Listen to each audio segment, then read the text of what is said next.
So I talked to her 15 points for a quiz because she actually did it. And I gave her 5 points extra for pointing out to me that I messed up. There's a couple columns on your grade book that are kind of funny. I mean, the challenges of hybrid learning could be something that we can add points to. The category we talk about, the syllabus, all have fixed values. Numbers in there that they max out to. But if I do extra credit, or you do something nice for someone else and I happen to see it or hear about it, and you didn't expect anything, there's a column for good deeds and you throw points for good deeds.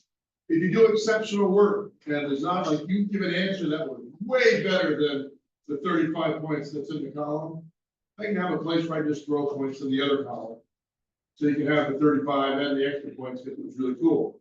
Any of those points that are in those kind of right hand, way to the right column, pretty much apply wherever you need it. So it's not like it doesn't hurt anybody. The reason I bring it up is you guys get fixated on the percentages that the grade book tells you, and it'll give you a long number. Okay, the percentages I tried to left on the left-hand side are what is the percentage you scored out of the points you availed yourself to.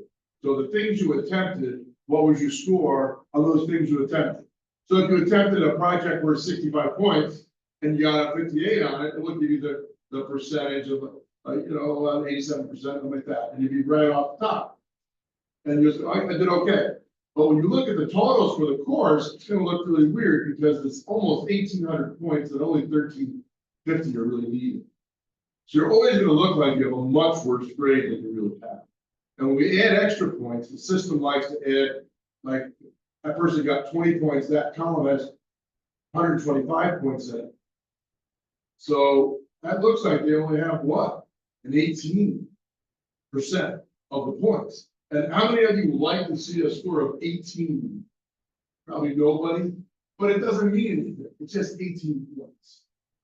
So don't get worried about percentages so much. Only keep track of points scored. Now we were in this Zoom thing, and we were going to share. We're going to switch from sharing the course thing. Doesn't matter how we do there, but I'm just going to find the share. So we're going to stop the share. We're going to switch the documents. We're going to go to this now. I probably could have saved that other picture, but the video has been uploaded for the class. The beginning of the class got rid of because it's just dead space. And after class to get rid of is just a dead space. But I had started with this thing. I realized you're thinking this is not IBO. This is another class. This is supervision. But sort of like when you're taking a class and you have to go back and look at marketing, you have to understand behavior to understand supervision. Because you're not an overlord. You're not in front of them like, it's a medieval movie and people are being forced and compelled to do stuff. You're not in the military at some, you're not part of the Russian military where if you happen to not do what they tell you, they shoot you anyway, right? That is not what you do in supervision. No one is a great supervisor through coercion. You're a great supervisor through cohesion, commitment, and communication. And we're going to look at those things, because the last thing I left you with was this formula, HC equals, and it's mathematically imprecise, IC times, if you like the time sign, SC.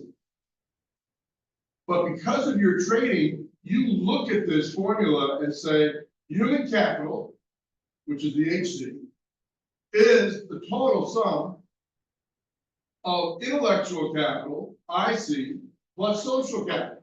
That's what your first inclination is. And you can put that in your notes if you want, but it's not what this stands for. There's no harm in thinking that's what it looks at, because that is as truthful an equation as any equation you have. Human capital is the combination of all we know and all our talents and how well we combine them. Does that make sense to you?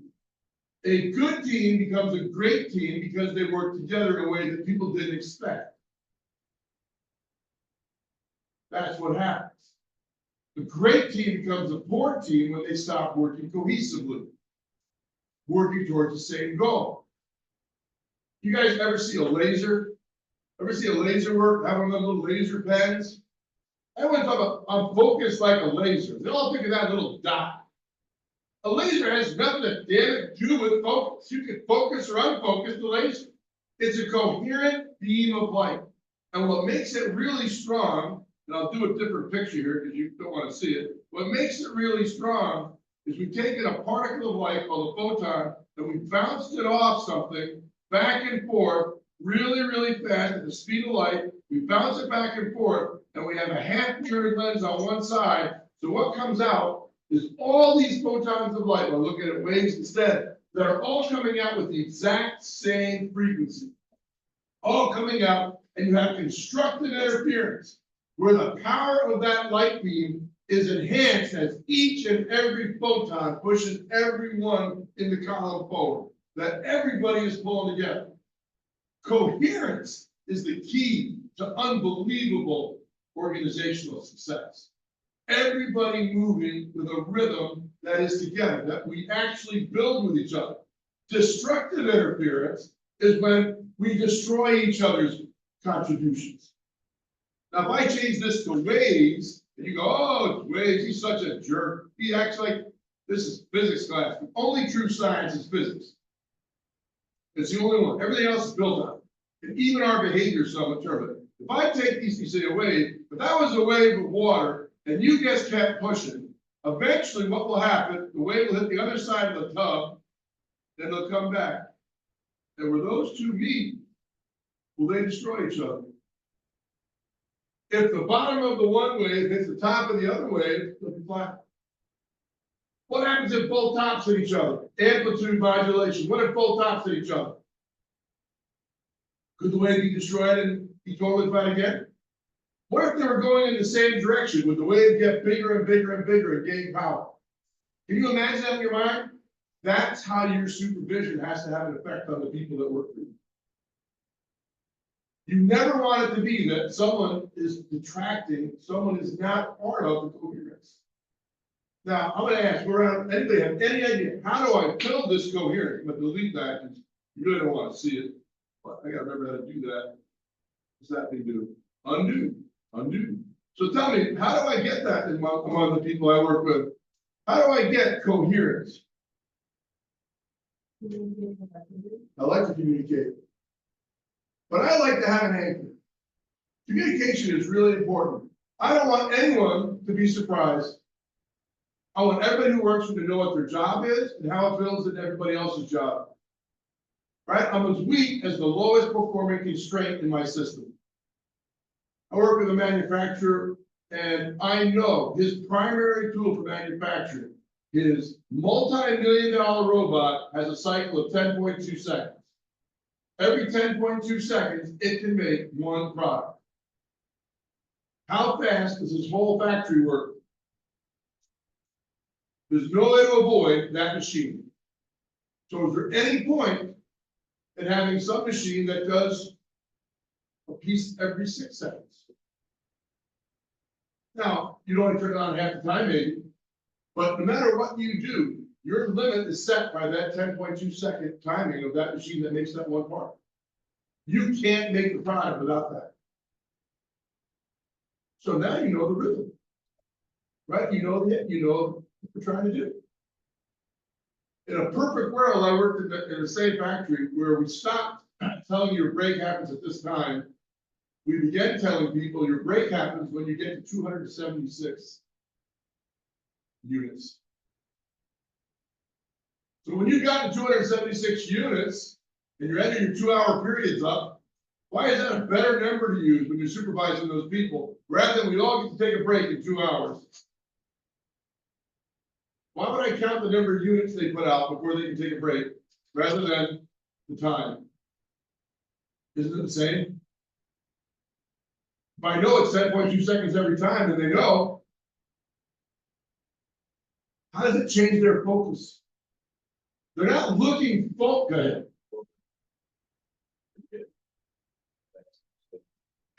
Yeah. They try to get things done faster. And then they're done. Can they get ahead of the machine? The machine can't actually accept their work. There's no point in going like that, but they're done. They're done. Now, in that factory, we decided that everyone in the factory, there are 4 major components of manufacturing in that factory. In an 8-hour and 10-hour shift, everybody works one of those 4 factors because they're all different in different strengths, different requirements. If you had to do the same thing every day, what would happen to your brain? hour after hour, day after day, what would happen to your brain? Give you an example of what happened. There was a guy who was a terrible person who worked for the New York State Insurance Department. They don't make insurance, they regulate insurance. Now they're called the finance department. They used to be called the insurance, and then was the banking department. Now they're all one big department. Who cares? They had a guy that was so dreadful to work with that no one worked with him. So they gave him a desk with no phone, no computer terminal, and no window. And gave him no work for 8 years. Do you like that job? What would you do? I would love that job too. I would find something to keep myself busy because they're not going to ask me to do anything. They're going to pay me anyway. He sat there. He then sued the state of New York for the mental damage done, his diminished capacity after 8 years of not being allowed to think. And he won. He stayed there for 8 years. And then he won a lot of money. I think virtual education makes things different, right? If you're doing the next person's job, are you going to be more careful about when you hand them that piece? When they're the next stage of value creation? If you know they're going to run that part, will you be more careful about making sure they get what they need? Are you beginning to understand how the system works together because we each change our jobs 4 times a day? Or you don't think that works? Do you think your understanding your coworkers' challenges will make you a better worker? Does it build coherence? Yes, you think it's a little crap. It would help. Never hurts. Well, I love the trade class. I want to teach accounting. I am a really good accountant, and I don't like all the accounting rules, so I think it's a lot more fun. I don't break the law, but I know how to push them. Would it be good for me to actually have to teach one of Clifford's classes? What would I learn? Right. When I screw all those kids up, will I do it a second time? I'm getting to gain respect for how she has to teach it, the way she has to teach it. That's part of coherence. Respecting the people you work with. You may not think this is true, but it's what it is. Now, in my world, that human capital equals intellectual capital. I lost my little cursor. Intellectual capital times social capital. That's a true statement. But I want to transform that to human capital, which is the same word, just written out, no big deal. And I want to change that formula to intellectual capital, which is going to be the same. Intellectual capital. But now I'm going to change it. So that second C is a different word. Times commitment to mission.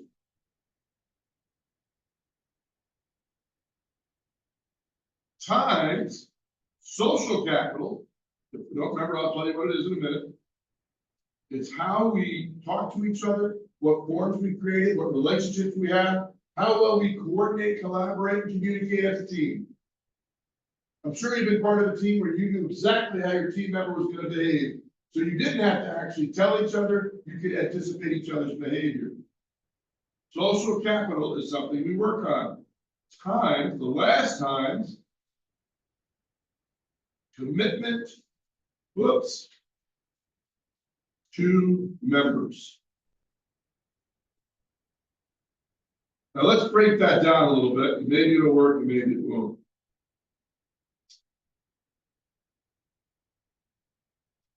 It looks like it's going to work. We'll see. The reason we do this is you're a supervisor. I'm supposed to define in the first week what it means, and I'm trying to do it in a way that's different than you see in the book because I think it's kind of cool. I want to make you a better person to do it.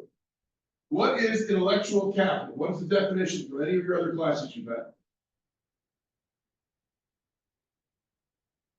It's the sum of all our talents, abilities, and knowledge. Now, how many of you have knowledge in the back of the head that you don't share? We call that tacit knowledge. It's knowledge you keep to yourself.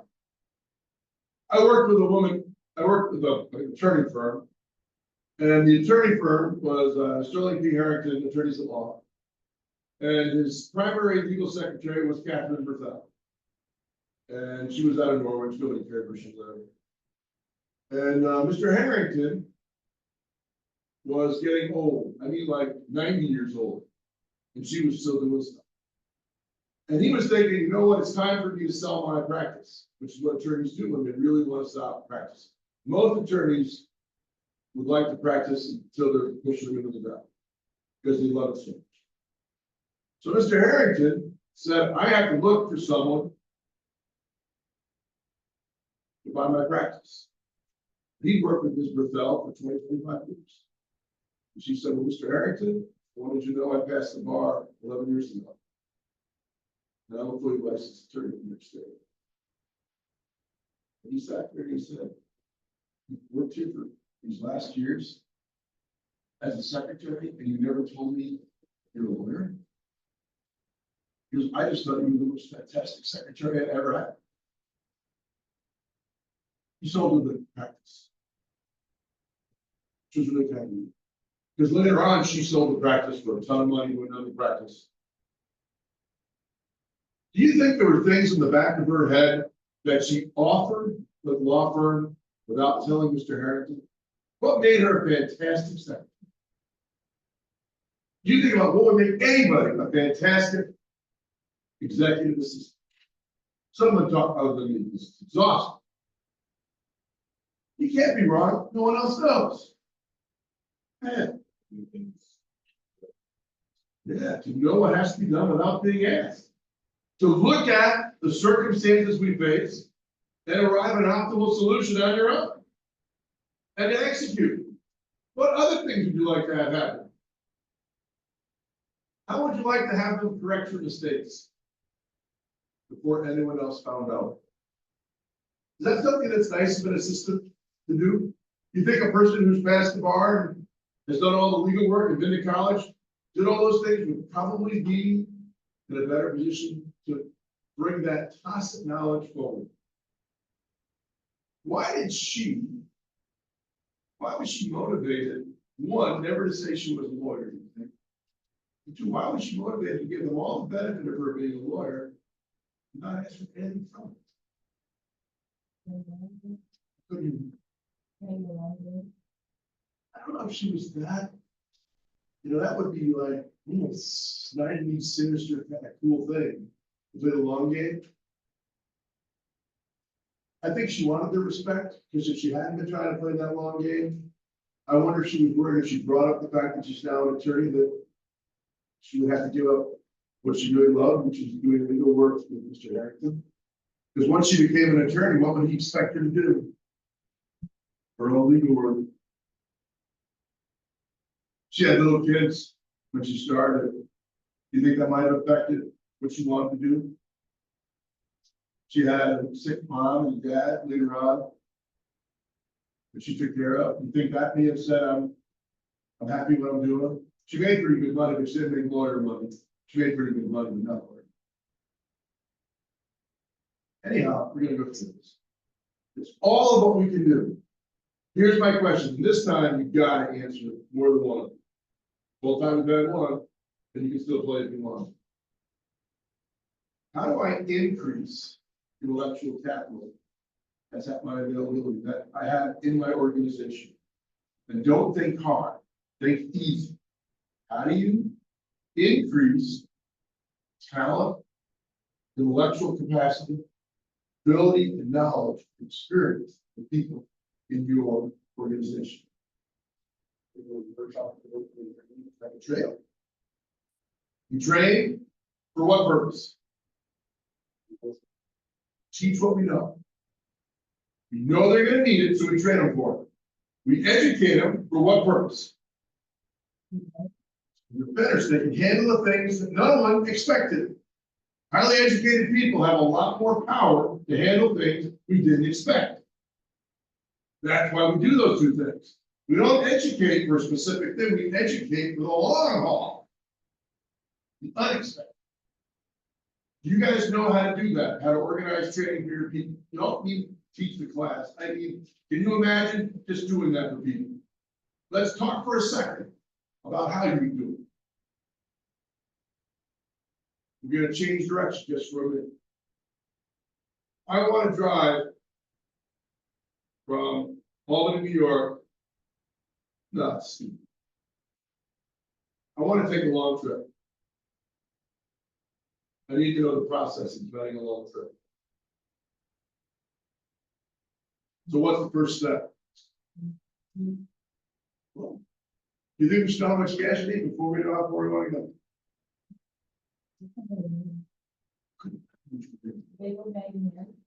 Right, but if I don't know how far I want to go, do I just carry all the gas?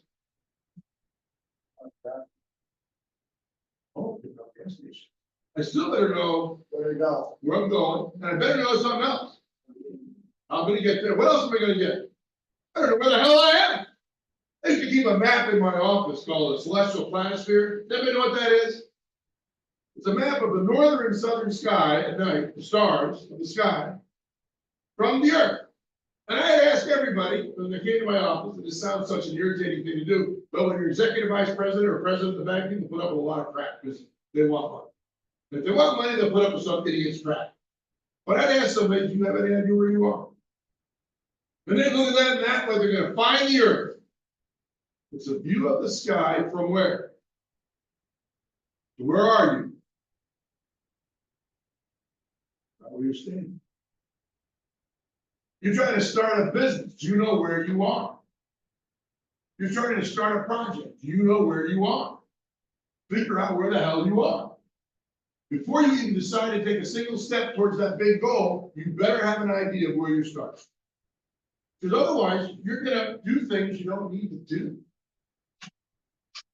So, in developing intellectual capital, the first thing you have to do is inventory all we have.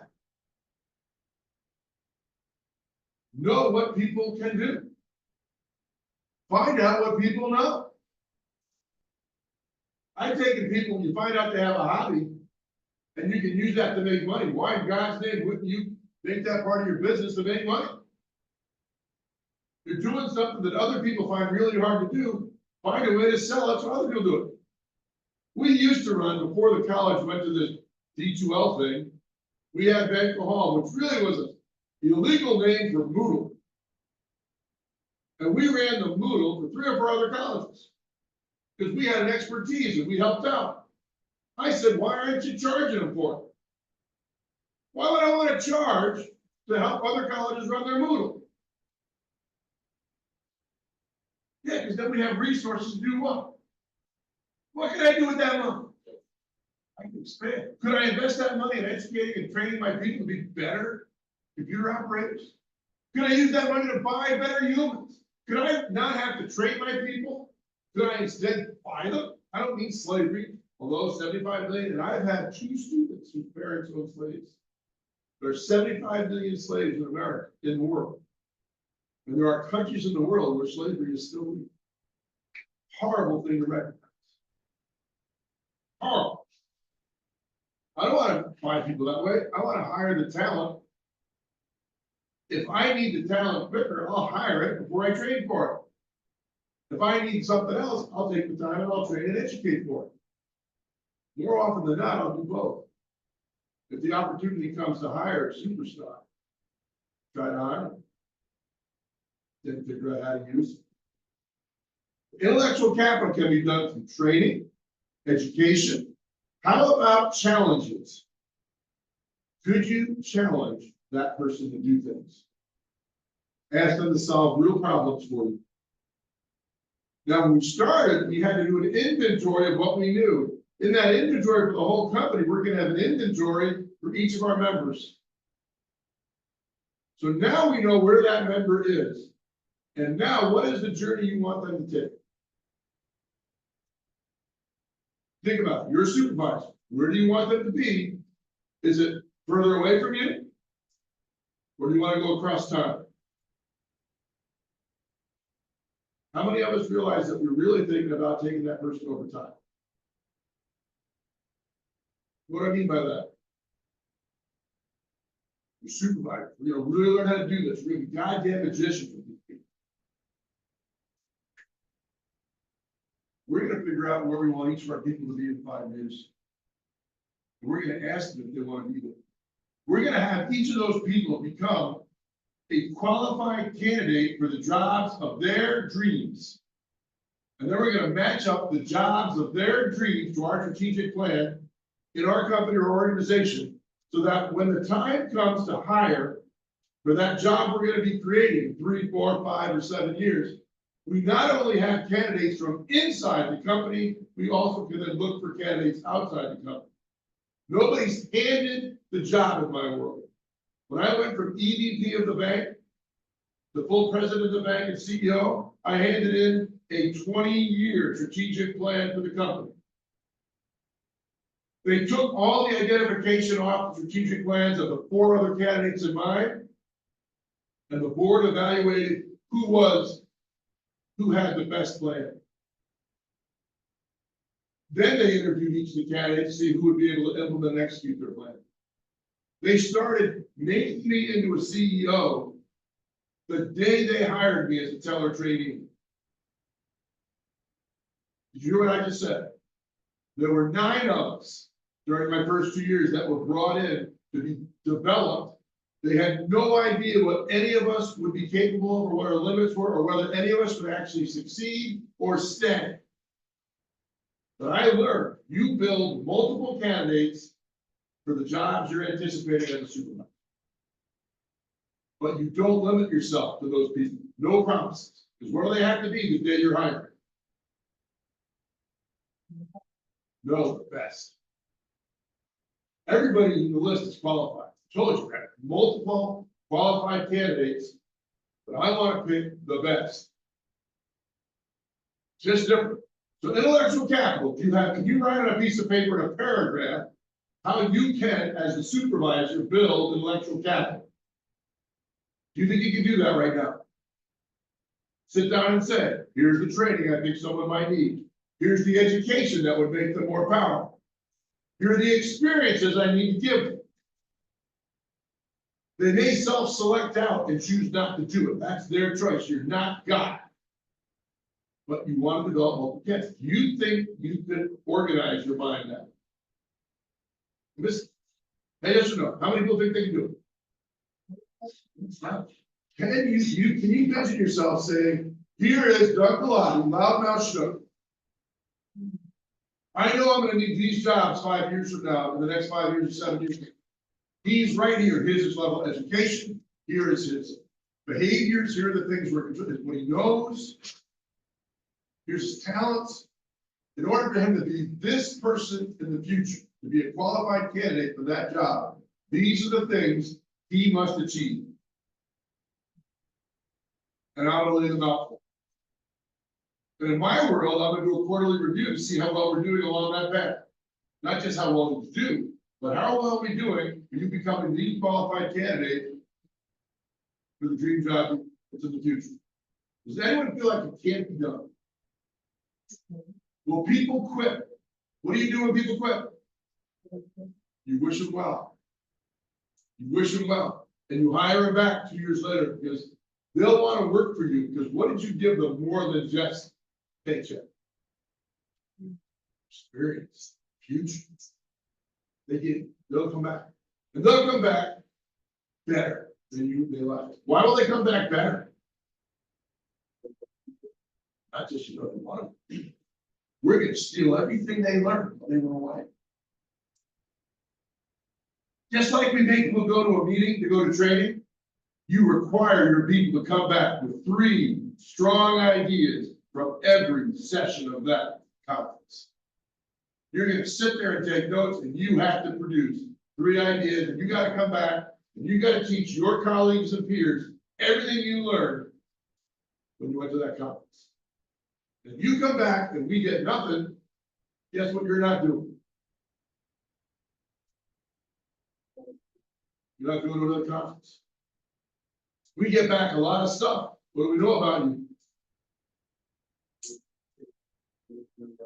We better put some dough into that person, and let's find him a better conference next time. Let's keep this going. So intellectual capital, you know how to do it. Now, that next phrase, commitment to mission, it's not supposed to be capital I, it's supposed to be L-I. Do you guys know what the mission of this college is? Anybody check the search the web, see if they have a mission statement anywhere? Every organization has a mission, don't they? Somebody they serve. Do you care about it? General Electric Corporation, who used to be a great company, now they suck. Used to be a great investment, they're coming around. They used to produce about 25% of the great managers in the country. They used to have a program where you moved up in General Electric, and if you didn't get selected for the next regional job, or unit job, or strategic business unit job that General Electric had, you would leave General Electric and take the CEO position at another company. That's how good you were. You weren't good enough to be number 3 at General Electric, but you were better than number 1 at the other place. That's a great place to work, in my opinion. General Electric would create commitment to mission to make sure everybody connected to how they create value. Now, you may not connect the dots. General Electric started off doing electricity stuff. They make solar units. They make windmills that generate power. They make MRIs. What's an MRI used? Yeah, it uses a magnetic image created, and it's got really cool with this helium and compressed tank. It's really cool, and it has a huge magnet in it. So it's basically a giant motor with no spinning axle, just a giant spinning magnet, making every one of your cells in your body and all the water molecules in your body spin a certain way so they can take a picture of it. It's really cool how it works, but it's just a goddamn electric motor with a fancy bunch of computer stuff. I used to sell them. I know what they are. They make diesel engines for trains. What are they really? What's a diesel engine for a train? You see the diesel engine go by. What is it made of? It's got 2 parts inside. What do you think they are? Big ass generator run by diesel. Big ass electric motor. Takes all the electricity created by the diesel generator, because the only thing that can pull 150 cars that weigh 378,000 pounds apiece is an electric motor. Any kind of physical clutch will burn right out. General Electric makes those. Am I connecting the dots? They make jet engines, turbines. Turbines, they made the turbines that run Grand Gorge Electric Generation Facility. You take the turbine and change its shape and make it longer and smaller and spin it around. It's a jet engine. Everything they do is connected to some very basic ideas. Okay. Would they also make like the minigun where they extend it before? Indeed they do. Indeed they do make that mechanical device that runs on electricity. You can't pop the trigger that fast. You have to use electricity to make it go. Here's what they did to commit this commitment to mission. You didn't look at how beautiful your MRI machine. They introduced you to human beings that MRI machine saved. Did you understand why you wanted to make an MRI machine when you were just making this fancy $8 million piece of equipment? Or did it mean a lot more to you when you met that little 2-year-old toddler who your machine saved? Which would bring you home and increase your commitment to the mission? Satisfying the machine or satisfying that little toddler? They took their jet engine people and they showed them people off and on planes. They showed them taking off. They connected them to everything. How we do stuff. You knew why we existed. That's how you convince people to increase their commitment to mission. The fact that no one at this table can state the mission of this organization says what about the organization? I used to know the mission. Create good citizens. Pretty straightforward mission. Right? Good people are part of the community. Is that what we really do? How you contribute to the community should be based on what? How you benefit the community? How you benefit. How you contribute, how you benefit. You benefit. And what do you offer? Your talents and abilities. That's what you offer a community. And it doesn't matter what that talent or community, the community needs it. So when I want you to increase the commitment to mission, I need you to market to your own people why we exist. I love it when I hear from some student who is making 150 grand a year, not working in a call center, but managing a call center. Person managing technology. I was just as happy to hear the kid who was running his own barber shop down in the city and making a ton of money. Happy to hear that. I'm happy to hear the woman who bought a small mobile home court as her first commercial loan investment. I had helped her get financing for it, but it was her idea and her initiative. And she contributed to the community by delivering housing to people, and she's making a good living. Everybody contributes differently. But if we're all focused on the mission, does it help us align our work? Or am I losing everybody in the room? We got 2 more to go. This is the hardest one. Social capital. We're gonna change the game a little bit. I don't know, Ken, because a hybrid thing is here. I need more participation. How do I make you increase your social capital, which is your connection, communication, and collaboration with the people that work around you? How do I get to you? You like incentives?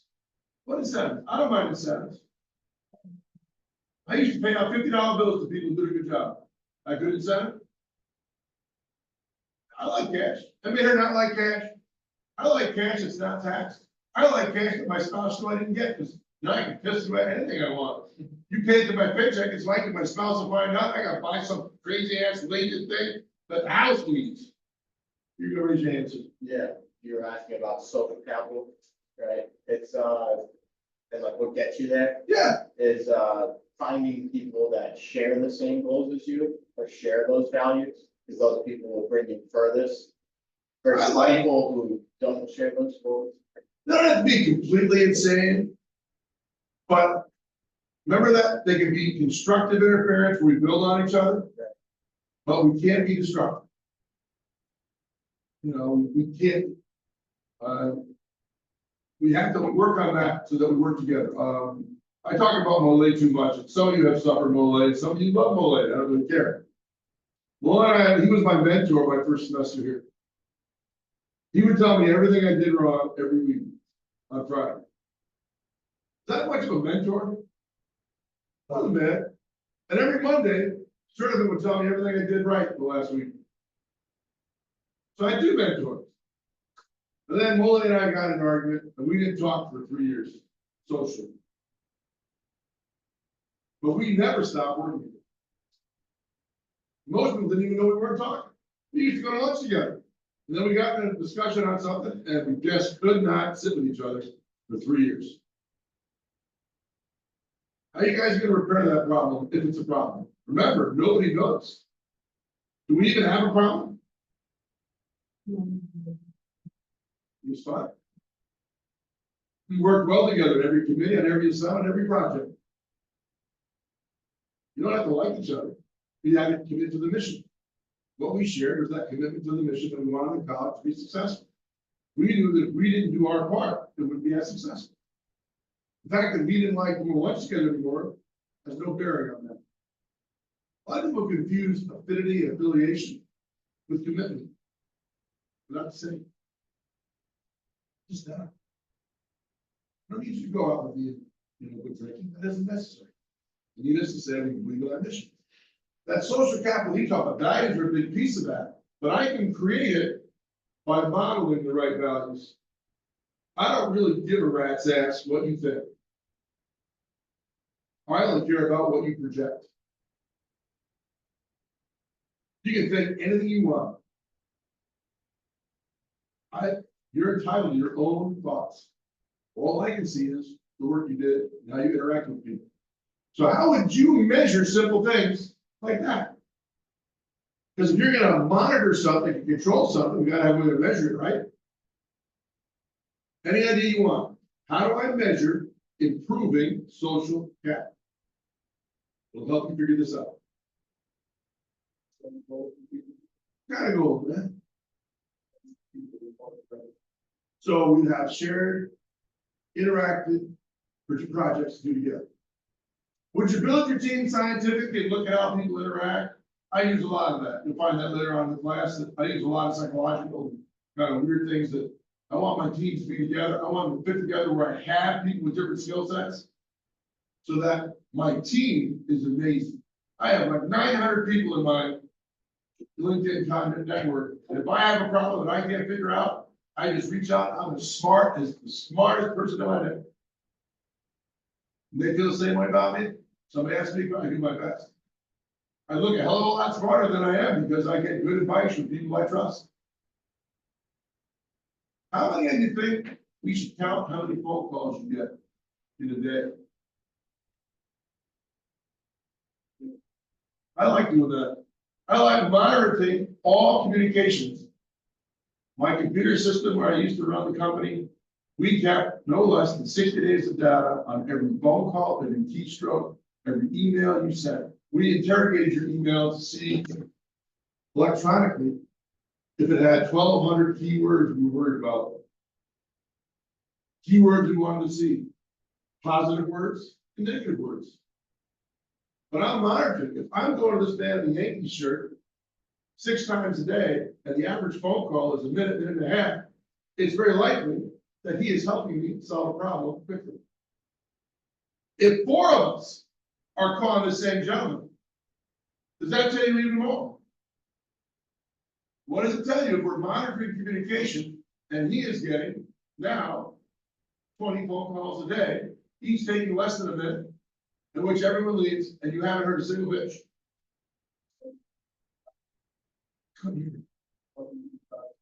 He's helping people in a really quick way. They explain what's going on, good advice.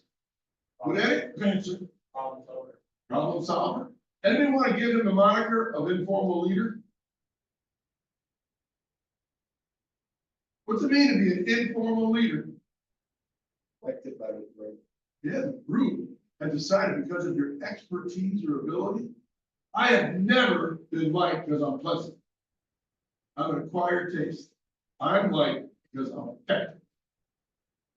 You can get the answers they need. I'm an expert in the areas I know, and I quickly tell you what I don't know. I don't even ask to be liked for any other reason because I don't care. But I want to be measured. I want to know that people are turning to me all the time. Does it take time out of his day to do this? I don't want to make him the formal answer man, do I? Would you consider him to be promotable because of what he does on that phone call? I would too. And if he came and said, I'd like to move up during one of our quarterly reviews, I'd say, I've been waiting for that moment. When you decide you want to move up. I might lay a few hints for him, but I'm going to move him along that book we wrote on here's where he started and here's where we want him to be. And because of what he did and how he changed, and he's helping 20 people or whatever it is he's helping, and he finally said, I'm in a position, I want to make a change, that book might change dramatically. And now the next chapters are very different. Because as a supervisor, what did you just realize? He's really good.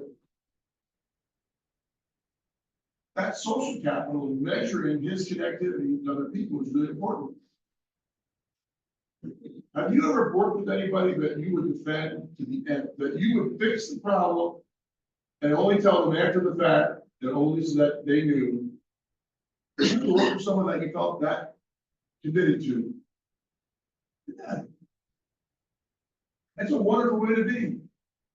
I don't want you to make a mistake. You know what? You made a mistake, I'm sure it's an act. I just want to let you know, I already fixed it. Nobody knows. That's how you build social capital. I love the project. But I have to manage that group and that project to make sure I'm doing a good job. And I have to do it without fingerprints. So I have to do it in a way that in those books, we thought about who would work well together before we put them together. I don't know. That's how I built social capital. I increase communication, collaboration. One of my favorite companies in the world, they make a bunch of stupid stuff like detergent and hand soap and shampoo and just a bunch of household good stuff. And they used to, every year, print a book of the greatest ideas that they had in their company. Every year, they print this book. And you would be showing all the greatest ideas. And once a year, everybody would say, you are a genius, and everybody would hug and they'd call it a day.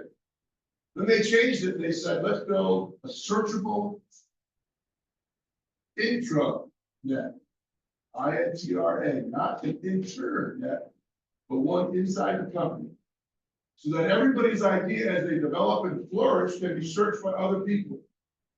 And if you decide on making a change to improve, we can give them technologies that you can comment on my idea. I don't lose ownership of my idea. I ask you to improve on my idea.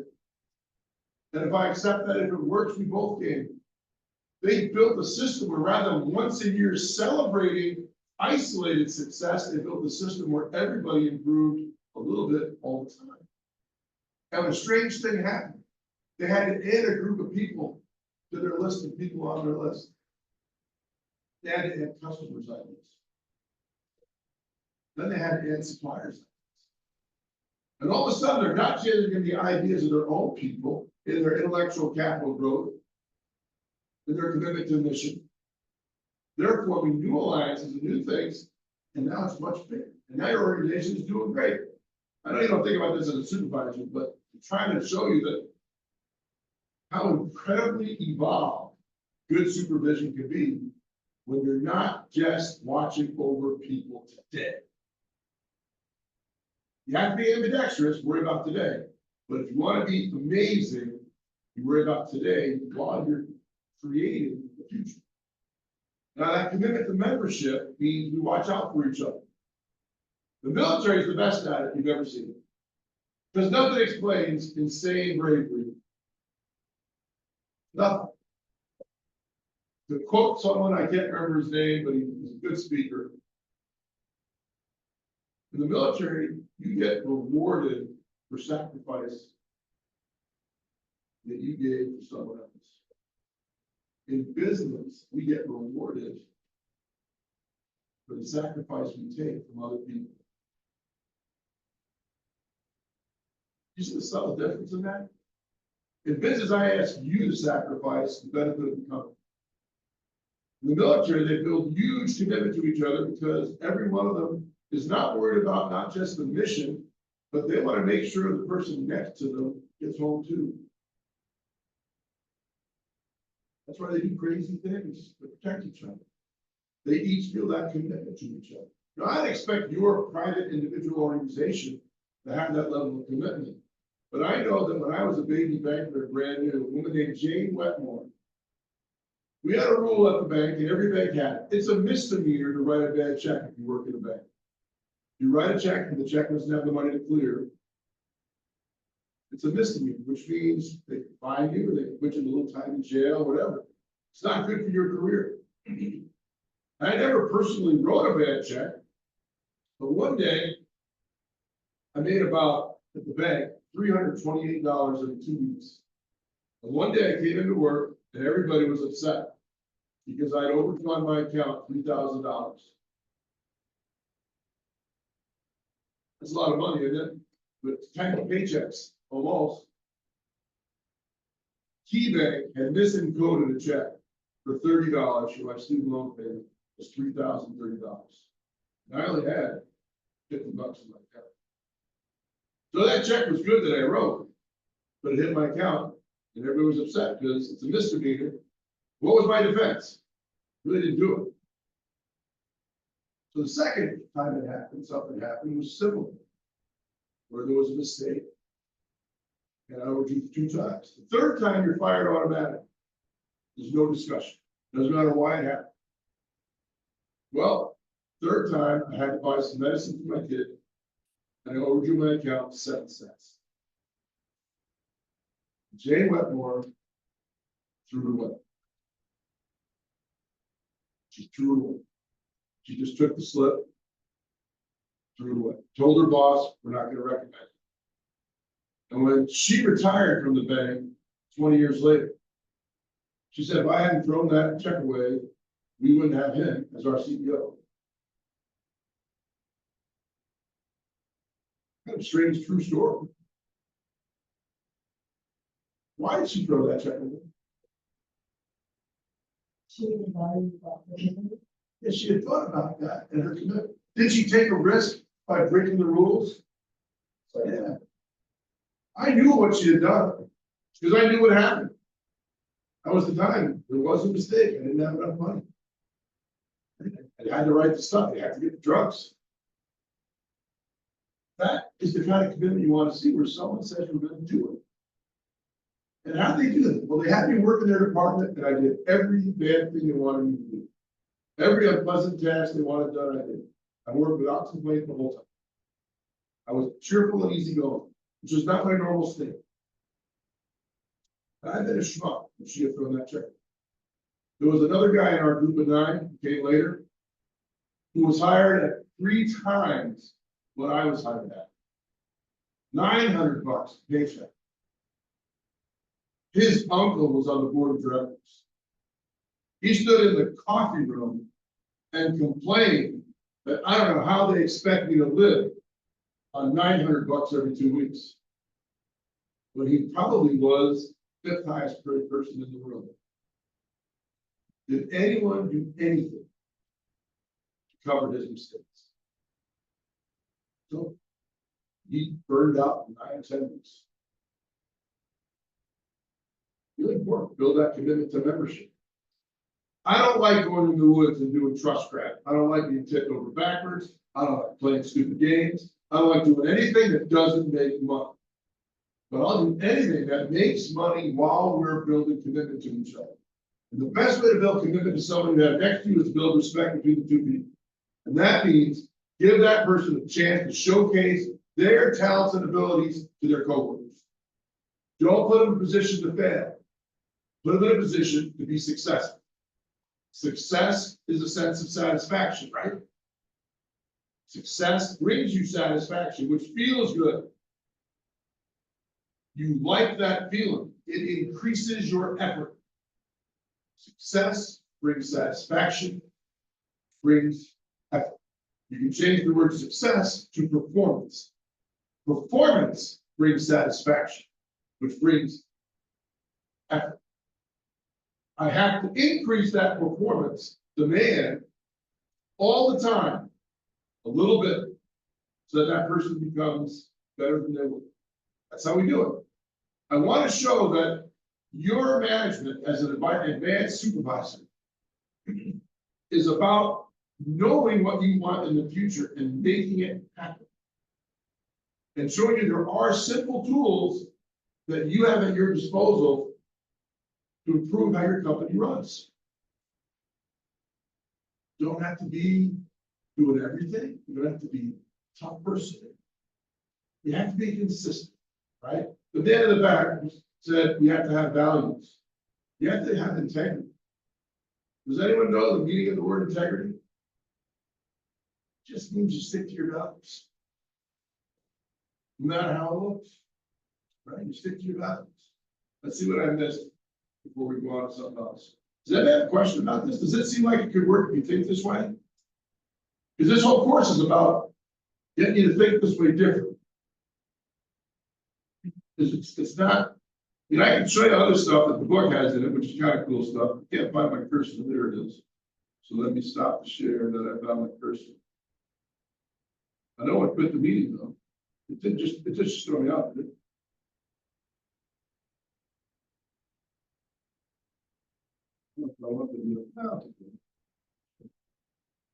It's that you guys in the 2 lessons. Now we're going to the meeting. So let's go back to sharing the screen over here. Swing back to the advanced supervision class. I think that's where we're in. See what I screwed up. The first class is out there. The Zoom is out there. In case you have to see it.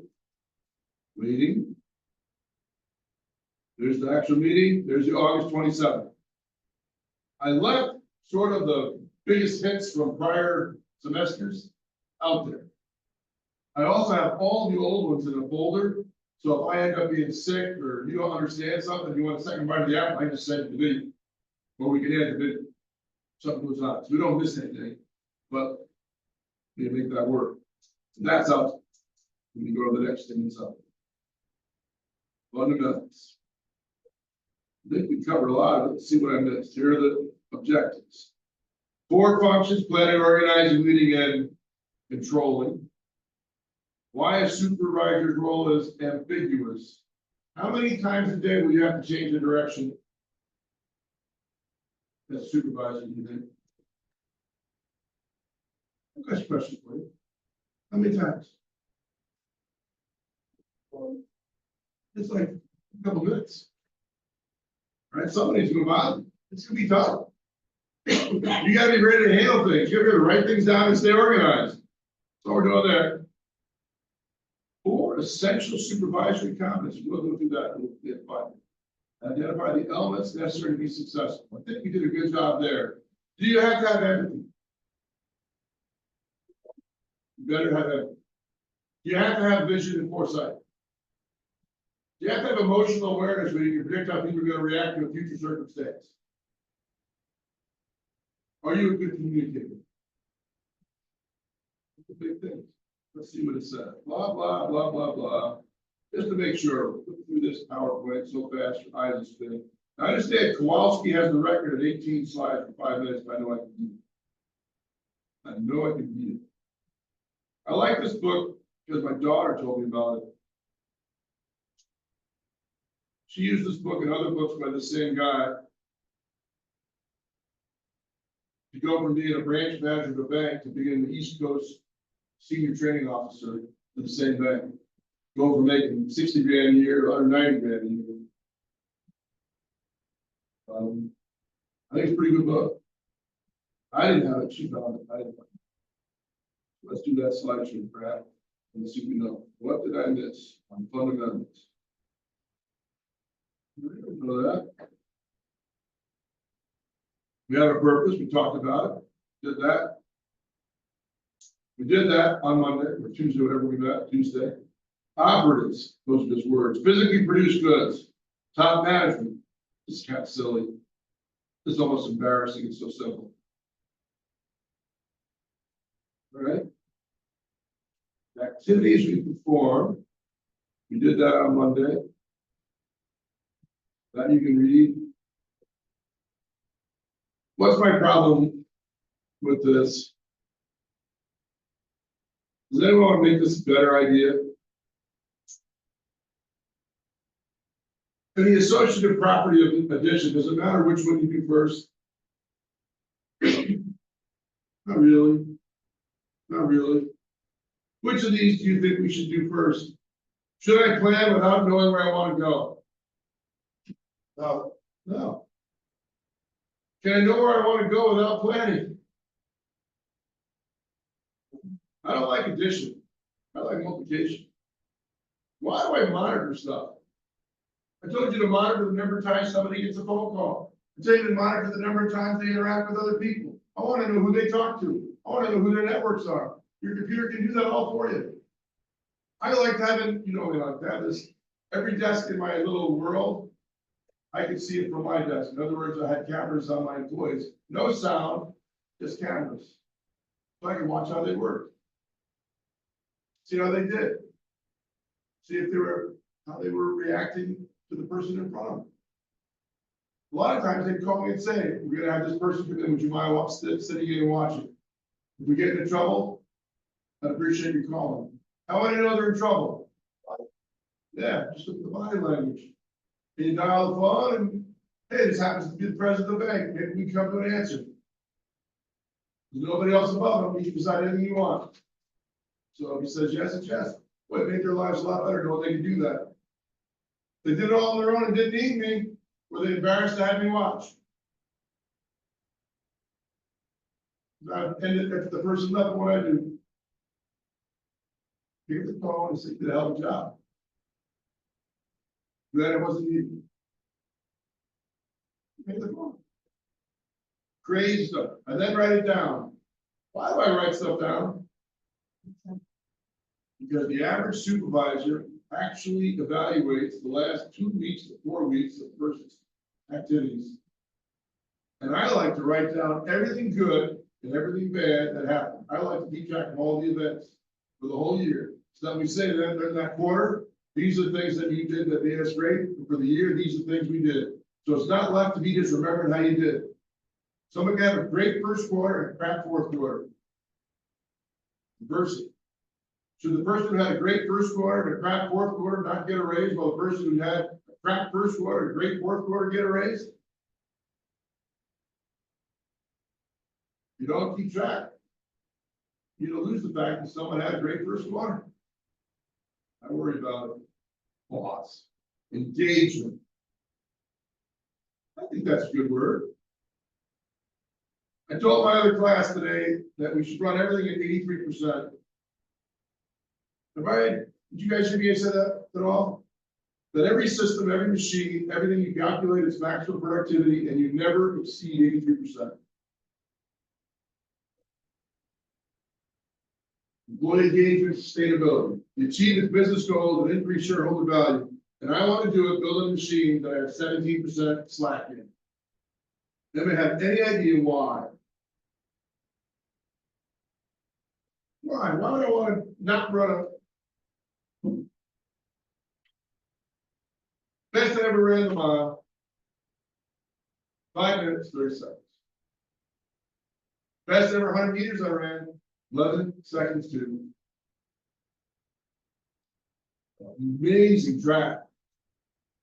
100 meters is what?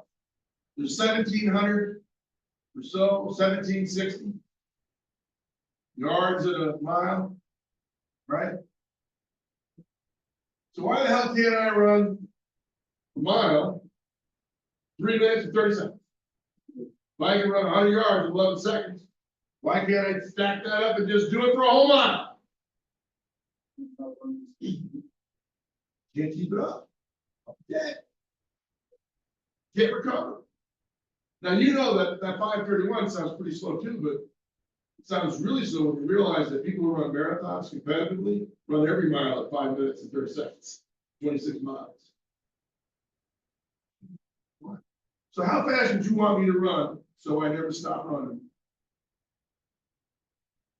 What do you think is your number?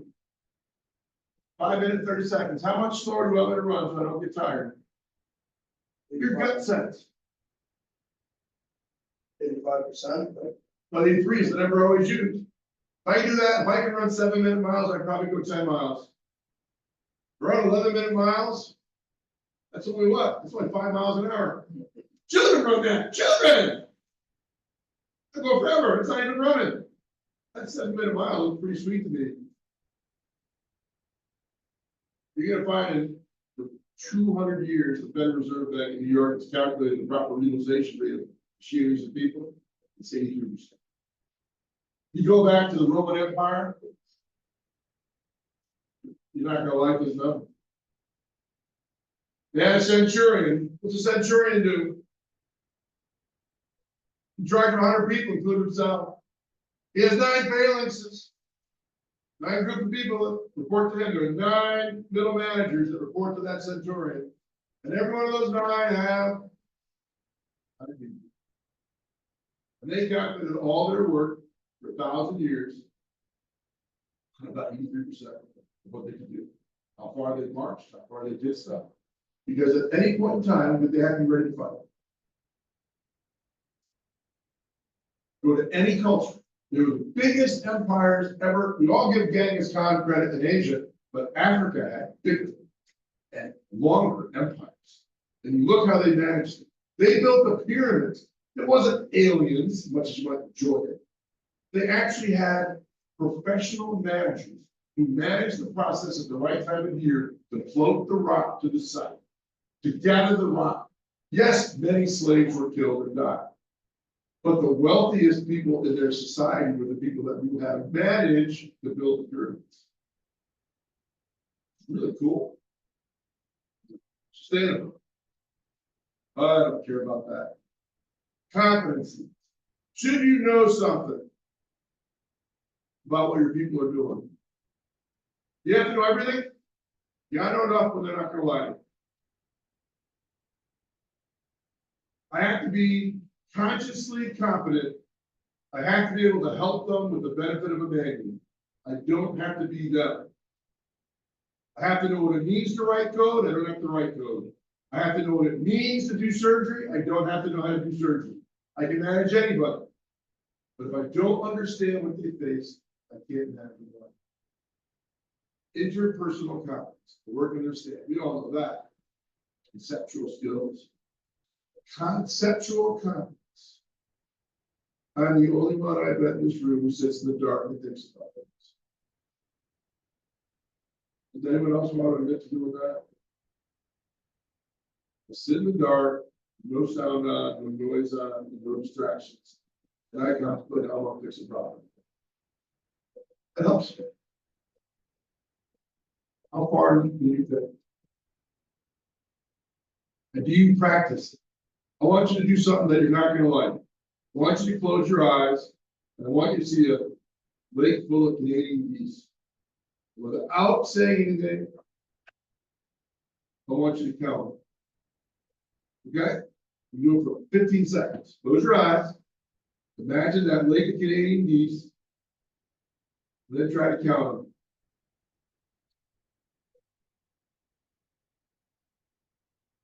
Oh, we love this.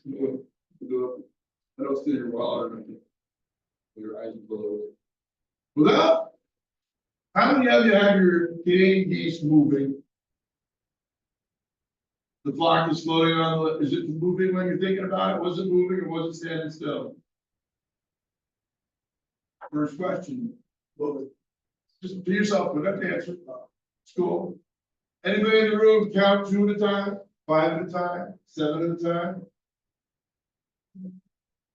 Anybody just estimate? There's a couple hundred goddamn geese. How you solve problems is based on how well you exercise your abilities. If you wanted to, you could learn to count by 13s. If you wanted to, you can learn anything you want. You just have to practice it long enough so it doesn't become hard anymore. Anything you want to teach people. I know I taught high school graduates how to do the heavy math done by people with Masters of Business Administration degrees. I couldn't teach them how to make the math, how to create the solutions, but I could show them how to follow the steps that the master's degree person could do. I had to be careful to make sure they knew how to recognize when to use the tool. But people are amazing if you exercise them well. Conceptual competence is, can you imagine it? Can you see how it works? Do you see the system? That's it. Political competence. I am a weasel. Are you a weasel? Probably not. I go to 3 meetings before a meeting and make sure all the people I need the support of are behind me. I adjust what I'm going to say to get their support. I do it before the meeting. You should never enter a meeting where you don't know the outcome. You don't know who is gonna, where your votes are gonna be. You go, what kind of, what? That's politics, man. That's politics. Understanding how to build a power base, understanding who has final say. Now, there's 2 people in the world, decision makers and influencers. What's the difference? One gets to it.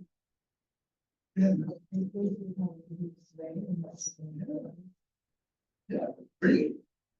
How many of you have to have it in your room? They can choose your battle. Not too right. Sometimes I just want progress. If I have my vision on the future 5 or 6 years and I get 20% progress each year for 5 years, do I get what I want over 5 years? If I try for the whole 5 years, the first year, what are the odds of I getting it?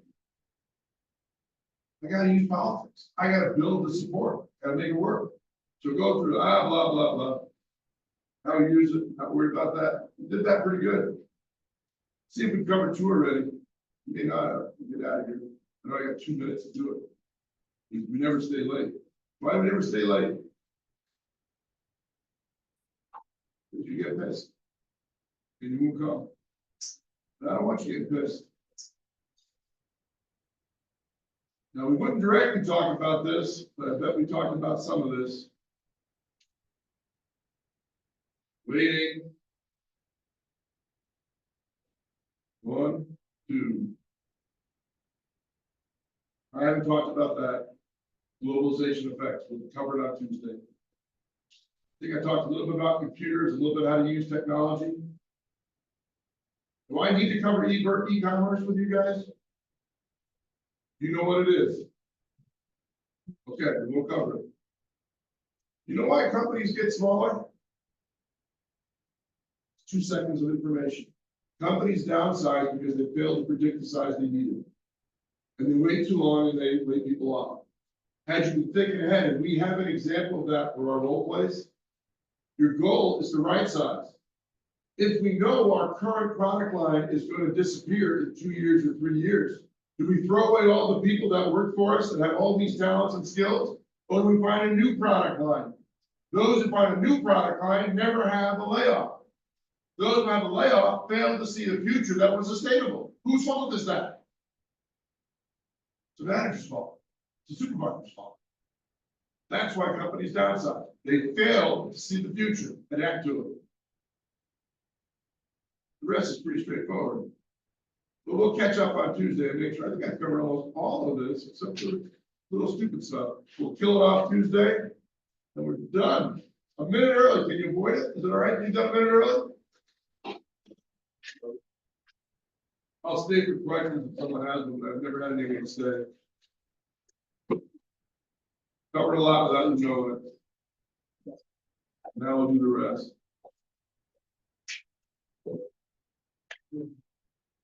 And they're leaving. Slowly return, step by step.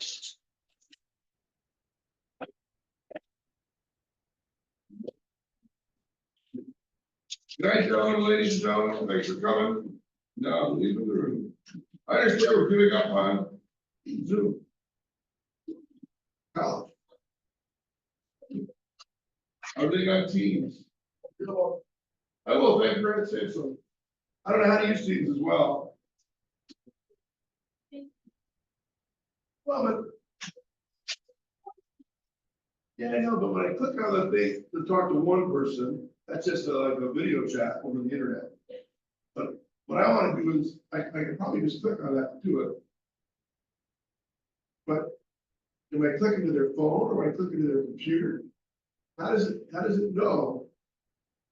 Does it know their IP address? Is that how it's measuring it?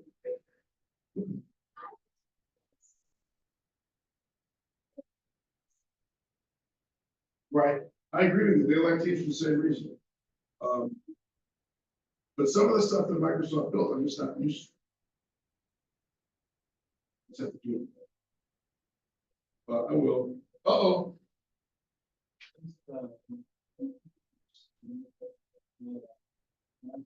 Which slide? I don't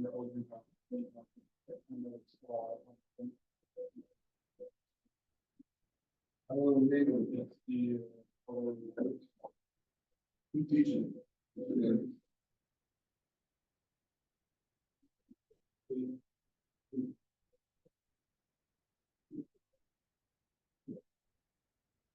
But I kind of told you. I don't know why, yeah, but it had a date and time. We didn't pick anything that had it online.